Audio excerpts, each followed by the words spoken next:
Russell Brand is calling on his fans to join him on subscription-only streaming service Rumble. Let's watch. Corporatist state and global media war against free speech is in full swing. How do I know?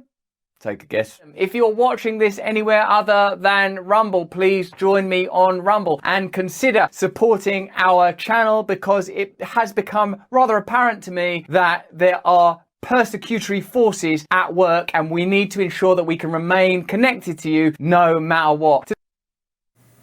That plea from Brand follows YouTube's decision to demonetize his content from its platform in the wake of multiple allegations of rape and sexual misconduct, claims the comedian has denied.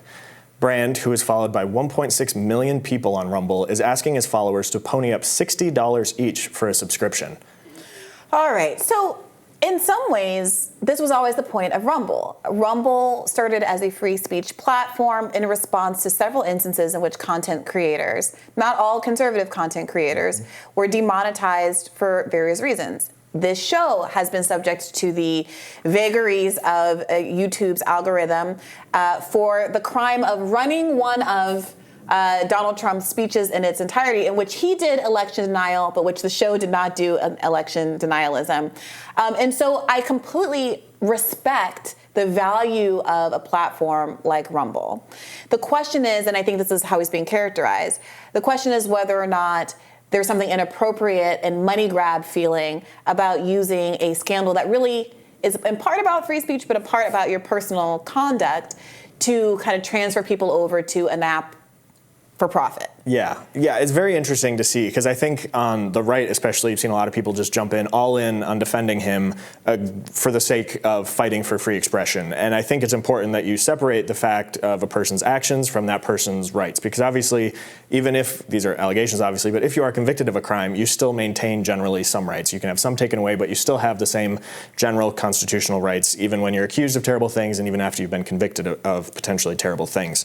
But I don't necessarily see the desire to just go to the mat immediately and defend him across the board for everything, even when it's just allegations. I don't know why that's happened. As we were talking before this segment, when he divorced Katy Perry via text, it became somewhat apparent that maybe he's not the nicest person. And so ever since then, you can acknowledge that was a really bad thing to do to Katy Perry. You can also say that these allegations are serious. Some of us have not forgotten. And you can think, you can say that these allegations are serious while still saying that there's a problem with, again, this idea that you should just immediately have all ability to make money stripped from you, even if you haven't been convicted of doing anything. Yeah.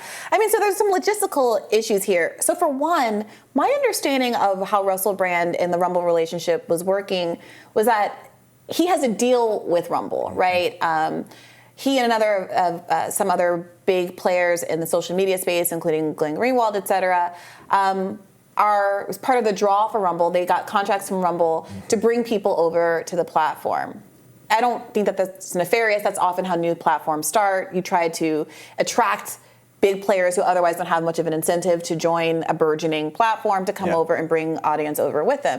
And I do think there is a real incentive, as I said before, to join Rumble, given that so far, at least, it's maintained its status as a site that is not going to capriciously censor you because of behavior off platform, which is what's going on with Russell Brand. But that being the case, I always understood Russell Brand as putting videos on YouTube for the purpose of advertising.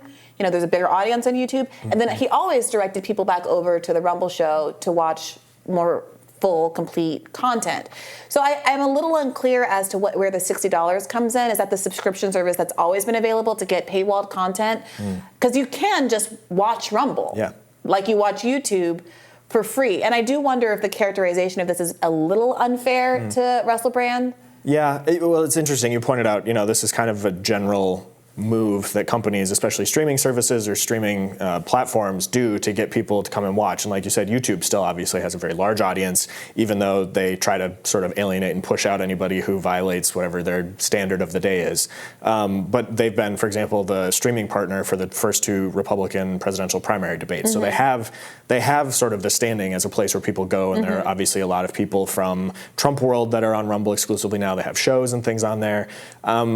But I do think, Brand is somebody that's sort of attracted a lot of people's sympathy. Anytime somebody has cancel going after them, they sort of naturally become a victim of that cancel culture, whether it's deserved or not. Generally, it is not deserved, especially when there's been no conviction, it's just allegations. But I think it's sort of just smart marketing. When everybody is talking about you and everybody is trying to figure out what you're saying, there's an added premium on what you're going to say and what you're going to publish on the platform. And so I think it's just kind of smart capitalist business. Yeah.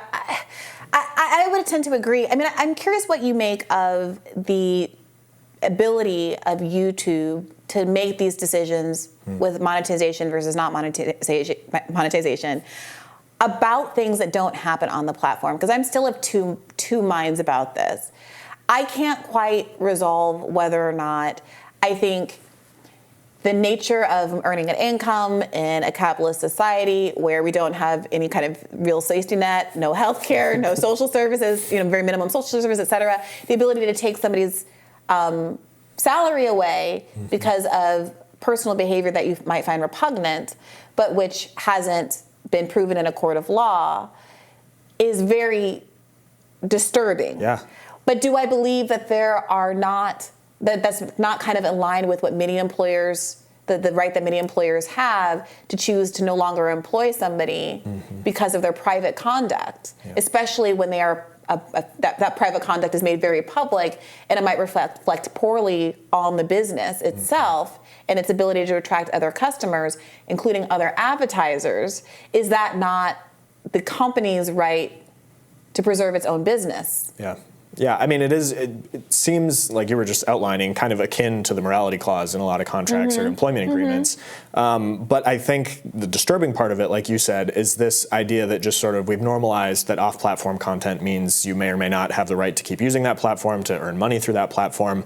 And I think whatever side you're on of the election denial debate, COVID information, any of these things, you should be concerned that theoretically a platform as large as YouTube can just all of a sudden issue a new set of guidelines and say, okay, well, anyone who, pick something, anyone who purchased a gun in the last year no longer is able to monetize their platform, even if they're just on there talking about Katy Perry and they're not talking about firearms at all. When is it going to end? If it's something about, fireworks, not firearms. Exactly. Oh, that's so good. Why did I not think of that?